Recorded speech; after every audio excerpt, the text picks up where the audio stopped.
alemana, de dónde viene, quién vino, quién la hizo, quién la diseñó, los equipos de investigación que hubo en Alemania, los desarrollos de la física alemana, cómo consiguieron, o sea, todo este tipo de cuestiones, la nueva física que Alemania puso en pie, porque realmente hubo una física antes y después de la Segunda Guerra Mundial.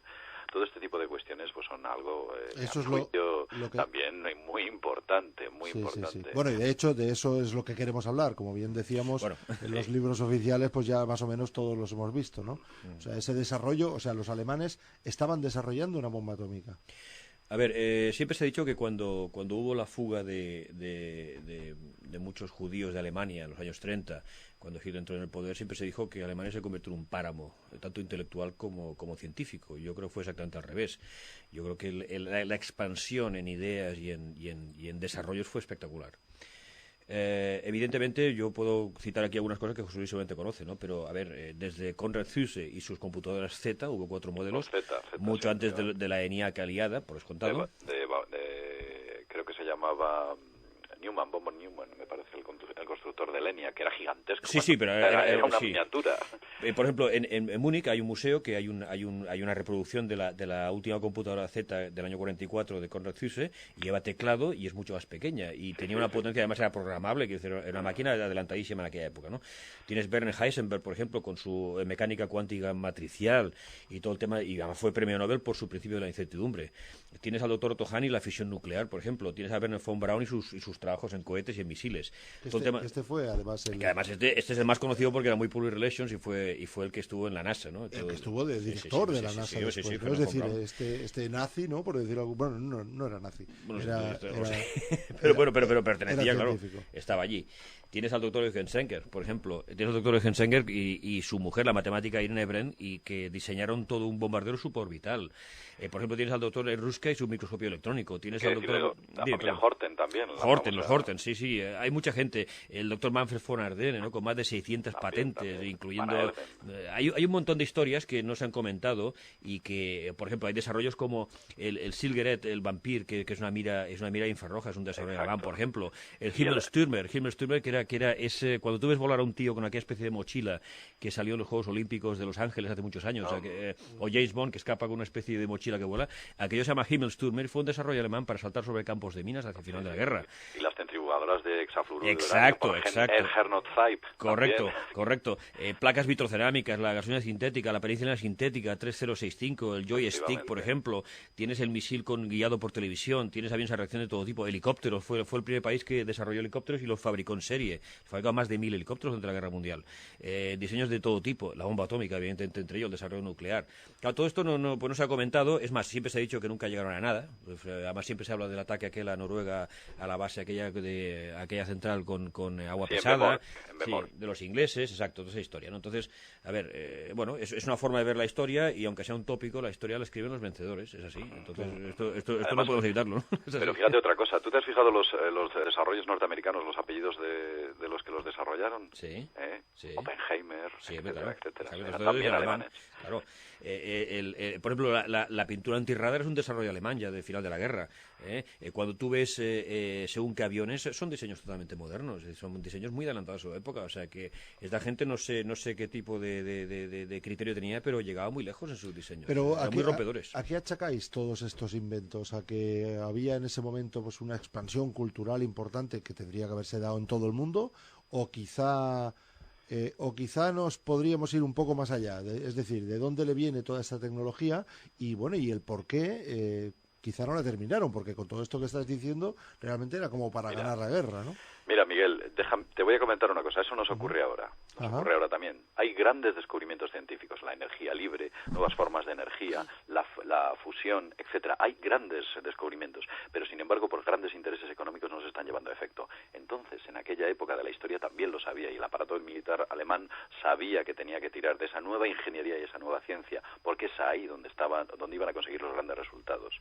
Hoy en día tú sabes que hay muchos importantes inventos, desde el transporte público hasta energías importantes que podrían destruir o podrían acabar con todo lo que es lo que sostienen los hidrocarburos en estos momentos, que no se están llevando a efecto sencillamente por intereses económicos. Eso ocurría entonces, ocurre ahora, y te aseguro que ocurrirá después.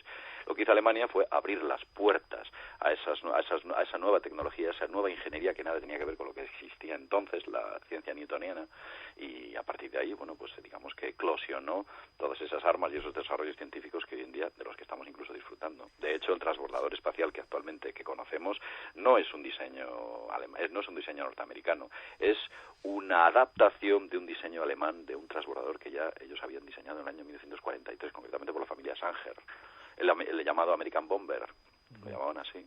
Claro, porque sí, que era suborbital. Sí, exacto. Los cohetes se inventaron en la Segunda Guerra Mundial, es decir, y seguimos estando con cohetes, o sea. Sí, bueno, de hecho ellos, los cohetes y la bomba atómica, por ejemplo, ya lo consideraban anticuado. O sea, ellos ya trabajaban sobre motores antigravitacionales y motores con un consumo prácticamente inexistente, ¿no? Y lo que pasa es que, a ver, yo creo que la guerra lo que adelantó son muchos proyectos, muchas cosas, pero no hubo tiempo para desarrollar enormemente y solamente en unidades eran muy pocas. Es decir, que sacar al frente según qué, pues no hubiese servido demasiado, ¿no? O sea, tenía que ser una cosa, una producción tiempo y mucho materiales. Más, los meses 1262 últimos que se hacían eran de madera. Sí, evidentemente sí, claro que sí. Por ejemplo, a mí una parte que me interesa mucho de la guerra, creo que lo hemos comentado con Miguel alguna vez, es toda la parte a partir del desembarco de Normandía hasta el final, que es cuando te das cuenta, si vas leyendo las batallas y todo lo que hubo, es una guerra de tiempo. O sea, es mantener a los americanos como sea, a los rusos como sea, para llegar. O sea, el tiempo es el factor, ¿no? En aquel momento. Y el tiempo era ni más ni menos tiempo para desarrollos técnicos en abundancia, no simplemente unos prototipos que los sacabas a la batalla, por ejemplo, que a lo mejor podían caer en manos enemigas y aquello pues se perdía para siempre. Por lo tanto, era una batalla de tiempo, una batalla de desgaste y tiempo. Se me ha levantado las orejas un poco cuando has nombrado la palabra antigravitacionales, es decir, estaban trabajando sistemas antigravitacionales. Sí. De propulsión y de vuelo. De propulsión y de vuelo. Vale, y tu segundo libro, Cronos, la puerta... No, es el tercero. Al tercero. Sí, la puerta del tiempo. Sí. El arma más poderosa del Tercer Reich. ¿Hablas de ganar tiempo o estás hablando de otra cosa?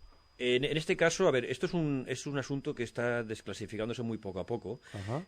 También hablamos que hasta el 2030, 2040, pues no se podrá saber. Por lo tanto, yo ya no estaré aquí entonces. Pero se habla de una máquina que tenía que ver con estos motores antigravitacionales, que era una máquina que se llama la campana de Cloque, que podía provocar una torsión del espacio-tiempo, entre otras particularidades. Esto lo desarrolló el general Kammler, que es un viejo conocido de mis libros y que aquí hemos comentado más de una vez, el doctor ingeniero Hans Kammler, que era un general de las SS, y que llegó a tener un think tank, un tanque de ideas, un grupo de ideas, yo creo que más importante del mundo en aquel momento, y tenía un sistema de investigación y desarrollo muy adelantado en aquel momento, trabajaba con los mejores.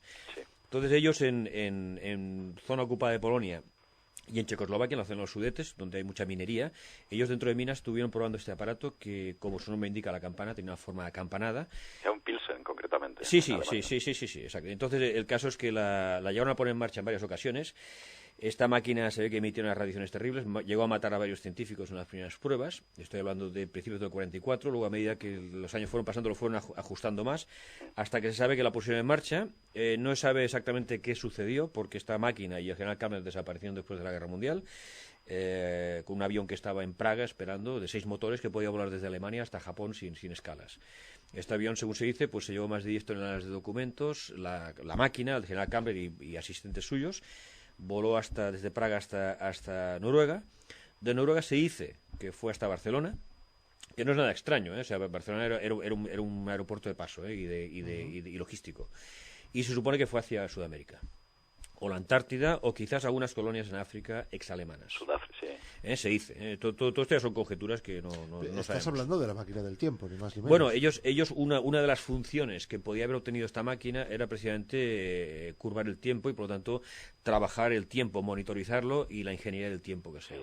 Es que el electromagnetismo y el tiempo y las dimensiones están muy ligados. Te voy a contar una anécdota. En una ocasión, yo lo he llegado a ver, es sorprendente, en una fotografía, hubo una poderosa tormenta en Rusia.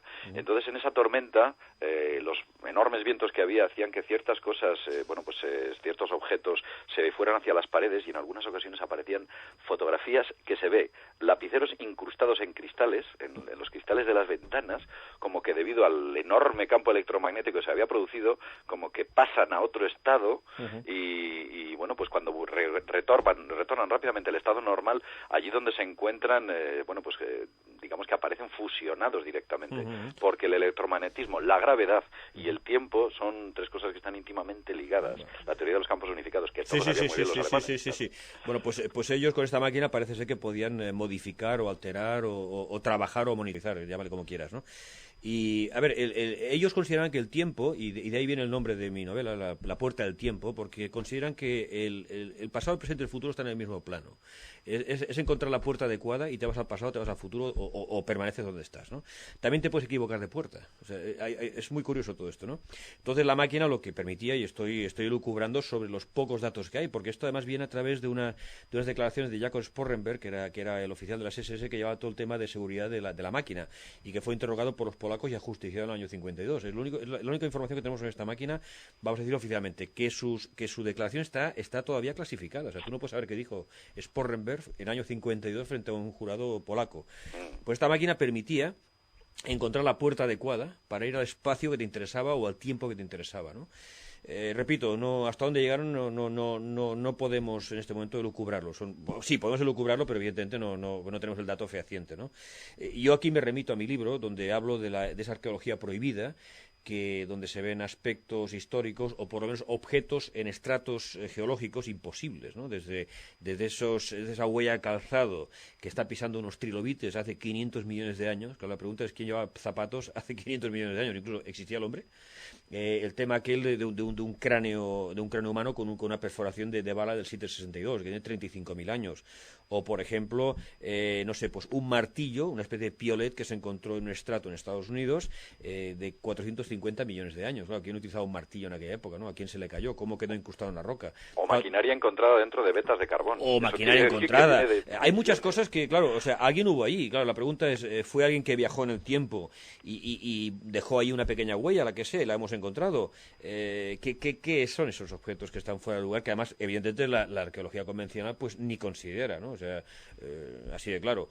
Entonces, yo lo que hago es una ligazón entre objetos de la arqueología prohibida y la máquina del tiempo, es decir, que quizás fueron, vamos a llamarles safaris temporales, que llegaron a espacios temporales que les interesaba por la razón que sea, interactuaron mínimamente, para no variar por lo famoso, la paradoja del abuelo, y punto, ¿no? Entonces, claro, todo esto es una conjetura, sin duda, ¿no? Pero bueno. ¿Y qué tiene que ver esta máquina con lo que después los americanos llamaron el experimento de Filadelfia? Es decir, ese buque que por lo visto... El Eldridge. Sí. Que desapareció, por lo visto, durante un tiempo determinado y que, bueno, apareció en otro puerto distante y que incluso, pues, varias personas, pues, desaparecieron, otros se quedaron bastante tocados, locos, 2 que por lo visto se echaron al agua, aparecieron, no sé si eran 20 o 40 años más tarde, y otros se quedaron incrustados, como decía José Luis, en las paredes del buque, sí. O sea, es quizá esa tecnología fue también alemana que los americanos se la llevaron, o ellos iban una línea paralela, José Luis. Pues mira, lo que ocurre es que Estados Unidos entonces tenía a científicos de la línea de Einstein, a científicos de la línea también de, bueno, pues este gran serbio que ahora mismo no recuerdo el nombre. Sí, hombre, Tesla, Nikola Tesla. Tesla fue, bueno, dado lo que es el electromagnetismo a efectos prácticos, digamos que las ideas de Einstein las podía desarrollar Tesla perfectamente, que era un gran, entre ellos había grandes relaciones, había intercambio de información. Lo que sí que recuerdo, fíjate una cosa curiosa, el Eldridge fue retirado de la Marina norteamericana, fue vendido a la Marina griega posteriormente. Entonces, en una ocasión tuve la oportunidad de ver unas escenas en las cuales estaba registrando el Eldridge a ver si efectivamente dentro de él se habían ha incorporado una serie de instalaciones extrañas, ajenas a lo que aquel barco pudiera tener. Y efectivamente apareció en una zona estratégica del barco como un enorme armario, la sombra de un enorme armario, una enorme instalación con múltiples cables que nadie sabe y que había sido desmontada por los norteamericanos antes de ser vendido a las Fuerzas Armadas griegas. Nadie sabe lo que allí había, lo que sí que es